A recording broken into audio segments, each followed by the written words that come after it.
Presidenta, buen día a todos los legisladores y legisladoras que hoy permanecemos acá junto a los funcionarios de esta institución. Al iniciar mi intervención quiero mencionar que, al igual que la rendición de cuentas del Ministerio de Salud Pública, la presentación de ACE se centró en los ahorros que se habían logrado en el año 2020. En un año en el cual la atención de la salud fue el centro, el presidente de ACE, cuando hizo énfasis en su presentación, cuando concurrió el 28 de julio, hizo gran énfasis en el ahorro alcanzado en estudios, en traslados, como recién mencionaba el doctor Milton Corvo, en contratación de camas de CTI y en compras de medicamentos. Cuando concurrieron a esta sala, el gerente administrativo, a su vez, detalló la ejecución de fondos coronavirus que ACE recibió 1.063 millones de pesos para gastos de funcionamiento. O sea que el ahorro presupuestal que mencionó el presidente de ACE en los gastos de funcionamiento fue posible en parte porque hubo aportes extraordinarios. Además, el gerente administrativo aclaró que el ahorro en medicamentos no era tal porque, comparando en pesos constantes, se gastaron más pesos de lo que se gastó en el año 2019. De los 3 artículos presentados en la rendición de cuentas, se modificaron 2 durante la comparecencia a la Comisión de Hacienda integrada con presupuesto, lo que nos dio la sensación de quizás no una planificación en esa instancia o quizás falta de un acuerdo previo que después, por suerte, conversando con las autoridades, se fueron corrigiendo. Algo de contexto antes de seguir. Por las responsabilidades que me ha tocado ocupar, por mi profesión, fui funcionaria de hace muchos años y mi compromiso con la salud pública, he seguido bien de cerca la gestión de ACE. Su rol en el Sistema Nacional Integrado de Salud, desde que se creó, por suerte, con el voto unánime de todos los integrantes de esta Cámara, la Ley 18.161, la Ley de Descentralización de ACE votada en agosto del año 2007, sumado a la Ley 18.211 de la creación del Sistema Nacional Integrado de Salud. Y me alegra mucho cuando los diputados integrantes de la coalición de gobierno o quienes ocupan altos lugares de gobierno, como también lo hizo, y destaco porque realmente es algo a valorar, el diputado Sebastián Andújar, cuando hizo su presentación inicial, también del soporte crediticio que dejó el Ministerio de Economía y Finanzas, y eso le hace muy bien al sistema político, y más cuando hoy analizamos la rendición de cuentas del año 2020, pero esto nos tiene que permitir trabajar para adelante. Desde ahí hemos seguido muy de cerca todo lo que tiene que ver con la gestión de ACE, siendo el principal prestador público, sus logros y las fortalezas que le han permitido enfrentar el enorme desafío que significó y significa todavía la pandemia. Y acá también quiero hacer una aclaración desde el punto de vista personal y político, porque en conjunto con la diputada Lucía Echeverri, que nos estamos juntas en la Comisión de Salud Pública desde el día primero, acompañamos mucho al equipo del Ministerio de Salud Pública y en la transición del equipo del directorio anterior de nuestra fuerza política hasta que en esa transición se incorporó el directorio actual.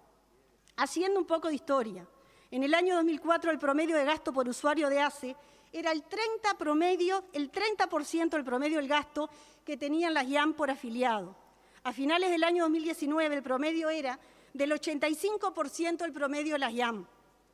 Esta evolución muestra el avance en la equidad entre el sector privado y ACE que se logró con la implementación del Sistema Nacional Integrado de Salud en los gobiernos del Frente Amplio, pese a todas las dificultades que por suerte se están mejorando, porque si algo en salud es lo mismo que hoy decía un diputado en educación, nunca alcanza con una diputada los recursos ni en salud, ni en educación, ni en políticas sociales. El incremento progresivo en el presupuesto de ACE se ha detenido en el año 2020, a pesar de que hubo incremento en el número de usuarios sin cobertura por FONASA, que aún no sabemos con exactitud cuántos son, porque las autoridades de ACE declararon que no sabían cuántos usuarios tiene realmente ACE, pero sí reconocieron que tienen más usuarios sin cobertura por FONASA que antes. Por tanto, en el año 2020 tenga el mismo presupuesto que en el año 2019, tiene como consecuencia que el gasto por usuario sea menor. Y acá tenemos los datos. De diciembre del 2019, usuarios totales de ACE eran 1.361.467, usuarios no FONASA eran 796.363, En diciembre del año 2020, los usuarios totales eran 1.458.070 y los usuarios no FONASA 923.408. En el año 2011 comenzó el proceso de presupuestación de los trabajadores que tenían contratos y complementos por Comisión de Apoyo 068 y por el Patronato del Psicópata, a través de la asignación presupuestal anual de las partidas correspondientes para asumir los aportes patronales y las condiciones acordadas de la presupuestación. Desde el año 2011, y acá tenemos todos los datos, comenzó al año 2019,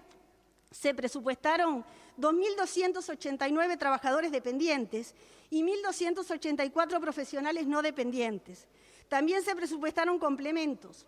1.091 funcionarios dependientes y 243 de las profesionales. Pero a partir del 2020, y eso sí lo conversamos con el directorio de ACE cuando concurrió a esta institución, no solo no se ha presupuestado ningún trabajador ni el complemento, sino que no se ha asignado una partida para tal fin. En la comparecencia a la Comisión de Hacienda integrada con presupuesto se dieron algunas explicaciones, pero no nos quedó claro por qué se había detenido el proceso de presupuestación.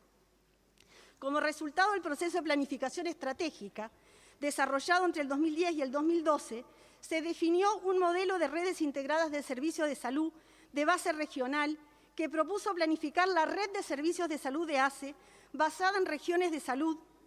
que favorecieran la accesibilidad y continuidad asistencial. Y esto también destaco porque fue un pilar importante que permitió en el marco del desencadenamiento de la pandemia fortalecer la integración regional y mejorar procesos de cobertura asistencial.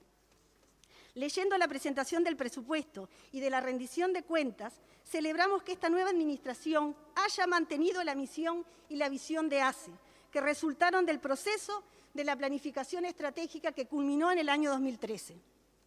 Uno de los nudos críticos identificados en el proceso de la planificación fue la selección de los cargos de gestión. Por ello, en el último periodo de la administración del Frente Amplio, se realizaron llamados a concurso para varios cargos de dirección de hospitales, con presentación de proyectos y entrevistas y evaluación de los postulantes por un tribunal independiente de probada solvencia académica.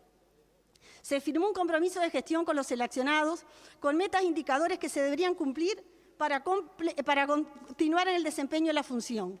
De acuerdo con la información que disponemos, porque esto vamos a hablar y lo hemos hablado con algunos diputados que integran la Comisión de Salud, hoy con el diputado Milton Corvo, de la importancia que tiene que el directorio de ACE concurra hemos 8 veces pedido solicitud en el marco de esta pandemia en conjunto, con las reiteradas veces que la diputada Lucía Echeverri y con el diputado Galo hemos insistido, la importancia que tiene que el directorio de ACE concurra a la Comisión de Salud para realmente tener un intercambio y más en esta pandemia. También lo hemos conversado con el doctor Cipriani y con el doctor Marcelo Sosa.